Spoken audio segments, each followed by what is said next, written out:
Hey Jake, would you ever fight 6ix9ine? No. He said he'd fight you, and to set it up. Get the fucking rat traps. Jake Paul has been the talk of the boxing world for both good and bad reasons over the last 8 months or so, after his boxing career exploded after he had a highly visible match at the Mike Tyson return event. People have been curious about what he would do next. Well, the answer was the controversial fight against former UFC fighter Ben Askren, that he did defeat in the first round, again by a controversial knockout. And as for who he has in mind next for his fights, well, that's the question, isn't it? So allow us to show you how Jake Paul officially released the details on his next opponent. Be sure to like the video and subscribe to the channel. Number 4, Floyd Mayweather.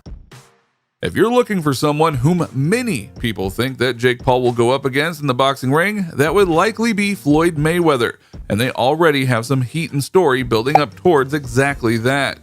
Jake's second match in the boxing ring was against Nate Robinson, former NBA player and friend to Floyd, so the thought is that Floyd will crush Logan, then go after Jake. This was solidified in certain people's minds by the news event incident for the boxing match that is happening soon between Floyd Mayweather and Logan Paul. In said press event, Jake got in Floyd's face and took his hat and caused a big brawl, one that absolutely blew up the internet when it happened. Jake told Chael Sonnen on the You're Welcome podcast that even for him, the scene was somewhat surreal. It was sort of a sensory overload with everything that was going on, Paul said. There was like 8 guys around me, all grabbing me, some hitting me in the leg. I'm holding on to his hat for dear life. I was like, no, I'm not letting go. And that was the main thing that they were concerned about. Like, give us the fucking hat. Give us the hat. And I was like, no. Then they finally got the hat, and then I see this angry Floyd Mayweather. I couldn't believe it. One of his security guards had my shirt wrapped around his hand so I couldn't get away. And he just comes running at me and he's throwing punches over the security guard. I'm literally like, oh wow, this is crazy. But the funny thing about it was none of those punches were even coming close to me at that point, and he actually punched his own security guard in the side of the head. Absurd moment, hilarious. I didn't think he was going to get that mad over a hat. A lot of people looked at that fight and wondered if it was an actual brawl or a staged one. The Paul brothers state that it was real and that no one knew it was going to happen like it did. Look, it's show business, Paul said. I didn't think it was going to go that viral. I thought it was going to be like, this is funny. Jake Paul's an amateur little kid, which, by the way, that's what I was going for. I was like, this is going to be hilarious. I'm going to be like a little kid stealing someone's hat on the playground. And they are continuing to hype up their degrees in the boxing ring, saying that without them, boxing wouldn't be as big as it is right now. MMA was kicking boxing's ass, Logan Paul told CBS Sports during an interview with Showtime cameras during training camp. Now everyone is interested in boxing. The model is being replicated time and time again. You got Triller now, you got Social Gloves, and just a weekend after our fight, there's TikTokers and YouTubers fighting.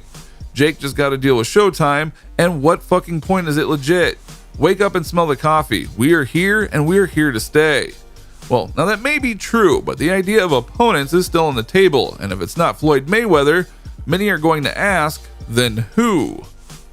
Number 3, Chuck Liddell. One of the things that Jake Paul has been running his mouth about is how he gets paid more in one fight than most UFC fighters do in several, and he has butted heads back and forth with Dana White about getting some of his fighters into a boxing ring in order to show how tough he is.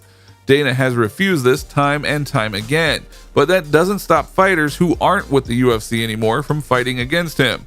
And one name that popped up was UFC legend Chuck the Iceman Liddell. The former UFC light heavyweight champion was asked about Paul during a recent interview with TMZ. He's not good enough to fight me, Liddell said. It just doesn't make sense for him. None of it makes sense for this guy. He's going to risk getting hurt like that? While it doesn't seem that Liddell is all that interested in getting back to competition, he's not completely locking the door if the right offer comes along. If they offer me enough money, I'm always down to fight. Jake would love this just for the prestige of it all, because if he defeats a UFC legend, even one who is well past his prime and hasn't even fought since 2018, that would be a huge feather in his cap.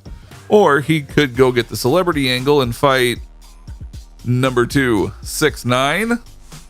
Yes, the infamous rapper who just can't keep his mouth shut at all called out Jake Paul and said that he would go and fight him in the boxing ring and that Jake should set it up. Naturally, Jake wasn't going to take this lying down and did a TikTok video noting at first that he wouldn't fight 6ix9ine until his friend noted that 6ix9ine really did challenge him, and so Jake Paul pulled out a doctor's glove and noted, "Get the fucking rat traps," a reference to how 6ix9ine is a snitch in the world of rap and isn't to be trusted. To be clear, Jake has a motivation to go and fight 6ix9ine. "I want to because he deserves to get his ass beat, and I want to do it for all the people he's disrespected," wrote Paul in a post online. But honestly, it would be too easy in a 30-second fight. He wouldn't show up in the ring on the day of the fight, but yes, I would love to knock him out.